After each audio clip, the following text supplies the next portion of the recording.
Terima kasih pemirsa, Anda masih bergabung bersama kami. Kita lanjutkan diskusi kita, Pak Marwara dan Pak Bambang. Semoga ini memang betul sesuai judul kita, akhir.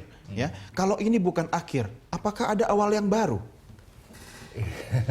Saya tidak tahu dari perspektif hukum atau politik, gitu kan? Bagaimana Anda melihatnya? Kalau saya melihatnya dari konteks pemilu, dia harus akhir ya, harus akhir. Artinya pemilu itu harus ada ujungnya lah, gitu. Jangan tidak berujung, berputar-putar, tidak menentu, itu akan membuat orang frustasi terhadap demokrasi. Walaupun pemilu ulang, itu ujung. Harus selesai. Gitu. Harus selesai di MK ya artinya ya? Harus selesai di MK. Apapun putusan MK itu harus selesai di situ. Nah, kalau kita ingin menganggap itu sesuatu awal yang baru, maka awal yang baru itu adalah politik di parlemen, politik pemerintahan. Nah, disitulah seharusnya kita harus memandang ke depan, wajah Indonesia ke depan pada politik parlemen dan politik di pemerintahan, day to day politik itu. Artinya meskipun dia akhir dari sebuah proses pemilihan umum, tetapi sebetulnya ada waktu 5 tahun di mana kemudian ini adalah sebuah proses yang harus kita isi bersama. Saya pikir maksud Bapak nunggu 5 tahun lagi gitu, baru maju lagi gitu. Itu juga bisa ditafsirkan begitu. Bisa gitu saja gitu kan, hak setiap warga negara kan. Setiap warga negara, tapi tidak ada larangan kan untuk maju. Tapi kan sampai berapa kalau kali. politik kan bicara momentum Pak, itu mungkin yang ingin ditangkap oleh pasangan capres nomor 1 gitu kan. Bisa jadi. Tapi Pak Marwara, bisakah Pak Prabowo dan Hatta, kalau memang hasilnya tidak berpihak kepada tim capres 1, itu menolak atau tidak menerima putusan MK? Ya, saya kira kalau secara dimaksudkan penolakan dalam suatu upaya hukum ya sudah berakhir kan. Memang inilah pilihan yang sudah kita tentukan atau pembuat undang-undang dasar tentukan bahwa tingkatnya itu pertama dan terakhir kan. Itu adalah suatu pilihan tentunya. Nah, kalau bisa bicara soal kepuasan, itu bisa membuka kemudian langkah-langkah yang kita tidak bisa ramalkan. Misalnya yang sudah disebutkan kemarin dalam pidatonya Pak Prabowo di Bandung itu bahwa dia akan maju lagi ke TUN, maju ke Mahkamah Agung yang kita tidak bisa pahami, tetapi kita mengerti apa objek-objek sengketa yang bisa dibawa di sana. Kita bisa menduga dengan menyebutkan TUN, tentu dia membawa keputusan tata usaha negara, tapi yang mana yang mau dibawa ke sana? Kalau dia ke Mahkamah Agung itu mungkin judicial review peraturan KPU barangkali yang menyangkut di PKTB dan lain sebagainya itu. Tetapi akhirnya apa? Karena memang dengan suatu keputusan MK yang sudah mengikat final and binding itu semua lembaga negara dan rakyat itu termasuk sebenarnya pasangan calon harus menghormati. Kalau saya tidak terima Pak Marwara, saya tidak menerima hasil itu, apakah tetap kena final dan mengikat kepada saya? Tapi saya tidak terima berita acara, saya tidak mau tanda tangan. Oh, itu tidak mempengaruhi sama sekali. Kalau mengikat itu tentu mengikat semua bahwa kita tidak menerima juga dalam kenyataan seperti itu ya tidak bisa berbuat apa-apa. Artinya kalau Pak Jokowi sudah ditentukan nanti sebagai dengan putusan MK ini sebagai presiden terpilih, memperkuat KPU, jadi dia akan dilantik oleh MPR. Tetapi dalam langkah-langkah yang disebutkan oleh mereka ini kan mau lagi pansus, nanti menggagalkan di MPR dan lain sebagainya. Berarti bukan soal tidak menerima putusan MK Pak, tapi tidak menerima kenyataan itu namanya ya? Saya kira bisa jadi begitu. Kalau kita kan butuh sebenarnya pemimpin bangsa, tentunya yang kita harapkan syarat pertama adalah kepatuhan kepada konstitusi. Karena dia akan memimpin bangsa, dan kita inginkan tentu berdasarkan. Tapi juga harus berani kan Pak pemimpin itu. Sosok Pak Prabowo ini kan dicitrakan sebagai sosok yang berani, kemudian tegas. Apakah Anda melihat itu sebagai satu kelebihan kalau misalnya, kan kita tidak tahu yang diputuskan nanti siapa yang ternyata dikukuhkan gitu kan. Kira-kira seperti itu nggak perspektifnya Pak? Atau ada yang berbeda?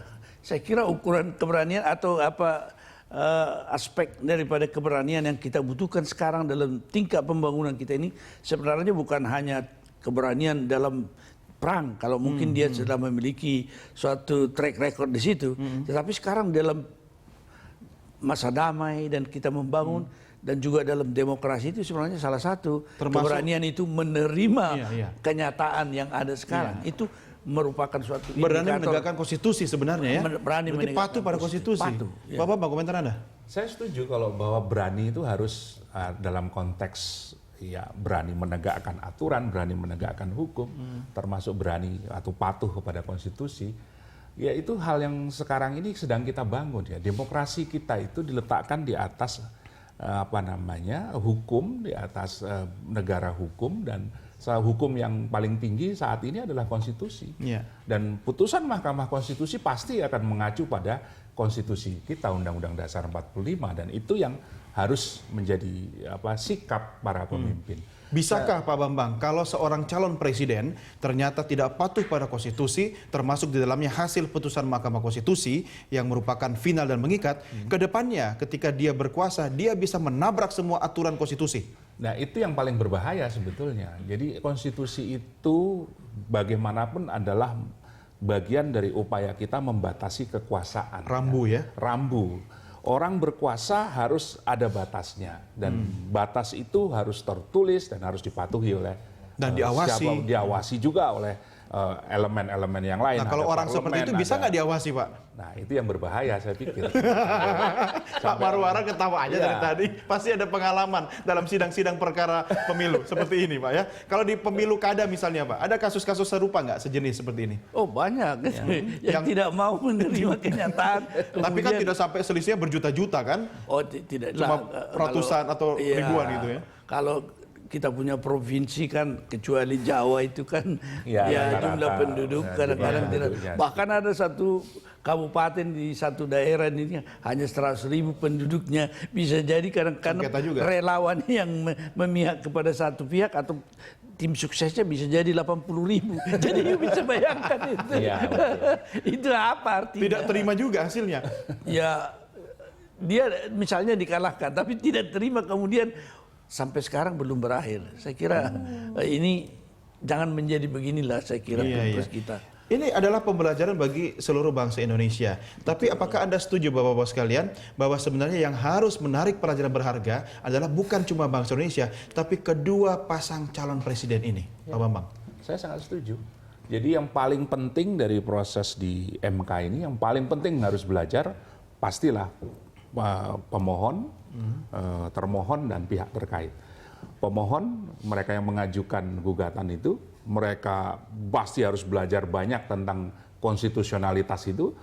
Termohon KPU, banyak sekali catatan dari Mahkamah Konstitusi yang menurut saya sangat bagus, dan itu harus menjadi perhatian untuk pembuat undang-undang. Ingat 2019 kita pemilu serentak.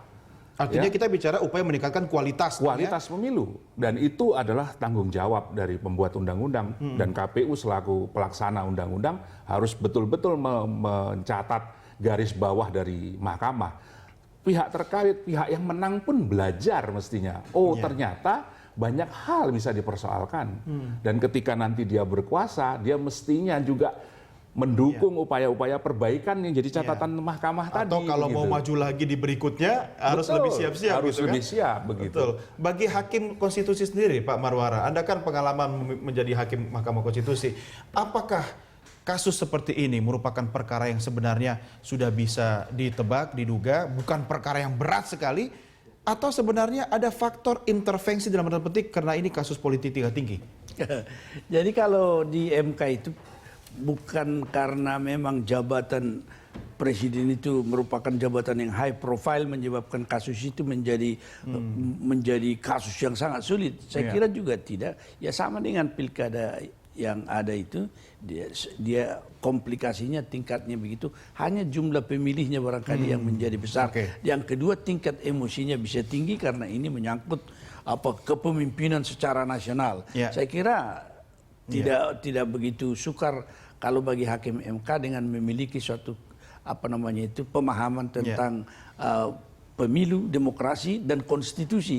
Baik, tidak sukar. Baik, Pak Marwara, Pak Bambang, saya harus akhiri sampai di sini diskusi kita karena saat ini sekarang di ruang sidang Mahkamah Konstitusi sudah dicabut skorsnya. Kita akan kembali bergabung untuk mengikuti jalannya sidang. Terima kasih Pak Marwara, Pak Bambang. Terima kasih.